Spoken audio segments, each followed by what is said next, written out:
قيس الراوي على فكرة هو من عائلة رياضية، اللاعب القطري الظهير الأيمن في تشكيلة العنابي بالرقم 5. عنده أخوه بسام الراوي لاعب الرهيب، وعنده أيضا أخيه الثاني أحمد الراوي وهو الثالث، ولكن اليمن تقترب. الله!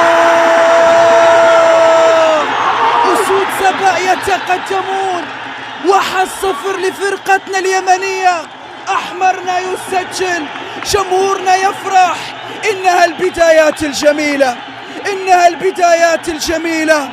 1-0 لمنتخبنا الشاب عند الدقيقة 22. يبدأ المنتخب ويسجل، اليمن تتقدم، الأفراح في المدرجات، كل اليمن تهتز. 1-0.